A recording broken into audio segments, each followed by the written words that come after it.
India's rural development journey has long balanced two goals: immediate livelihood support and long term economic transformation.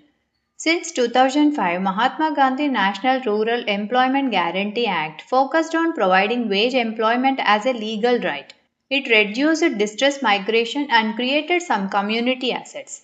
But debates grew. Were these assets durable? Were panchayats fiscally empowered or merely fund implementing agencies?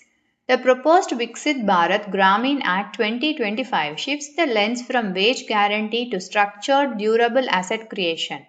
This change is not cosmetic, it rewires fiscal accountability, autonomy, and center panchayat power equations. The Viksit Bharat Gramin Act 2025 marks a structural shift in rural fiscal federalism by mandating durable asset creation as the central objective. Unlike Mahatma Gandhi National Rural Employment Guarantee Act, which prioritized wage employment and treated asset creation as secondary, the new act places capital formation at the core. This fundamentally alters the fiscal relationship between Gram Panchayats and the central government in three major ways, including conditional financing, performance linked transfers, and enhanced accountability architecture. Under Mahatma Gandhi National Rural Employment Guarantee Act, funds flowed largely as entitlement based transfers tied to demand for work. The center bore the majority of wage costs while state shared material costs. Panchayats functioned as implementing agencies with limited fiscal discretion. The new durable asset mandate transforms this into a result oriented fiscal contract.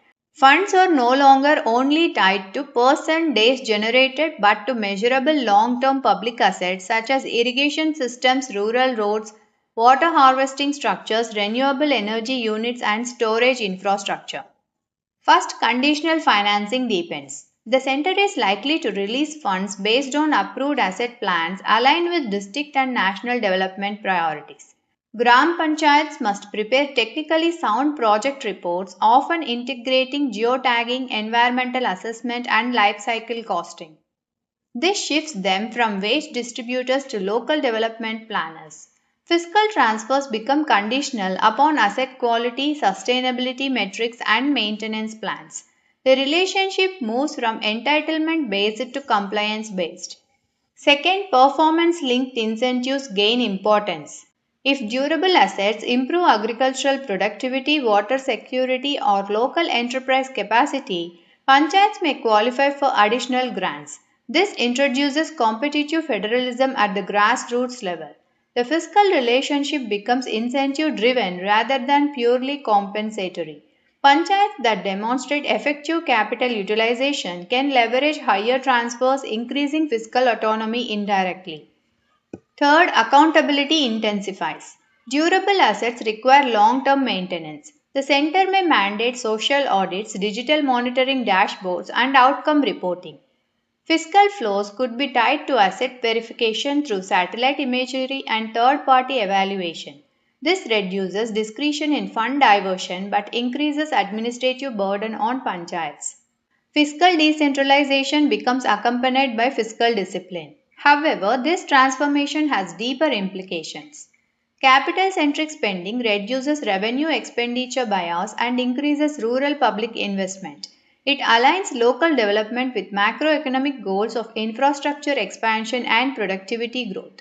Yet it may weaken the immediate safety net function that Mahatma Gandhi National Rural Employment Guarantee Act provided during agrarian distress or economic shocks. If demand based wage guarantees are diluted, rural households may lose automatic fiscal cushioning. Further, the shift may create capacity asymmetry. Well functioning panchayats with technical expertise will attract more funds while weaker ones may lag. This could widen inter panchayat disparities unless strong capacity building mechanisms are built into the fiscal framework. In essence, the Act recalibrates the center Gram Panchayat fiscal relationship from a welfare transfer model to a developmental partnership model. The Panchayat evolves from a wage payment authority into a grassroots capital investment institution. The center transitions from a fund provider to a performance auditor and strategic planner. The durable asset mandate thus signals a move from short term consumption smoothing to long term asset backed rural transformation. Whether this strengthens decentralization or centralizes control through conditionalities depends on how flexibility, accountability, and capacity support are balanced.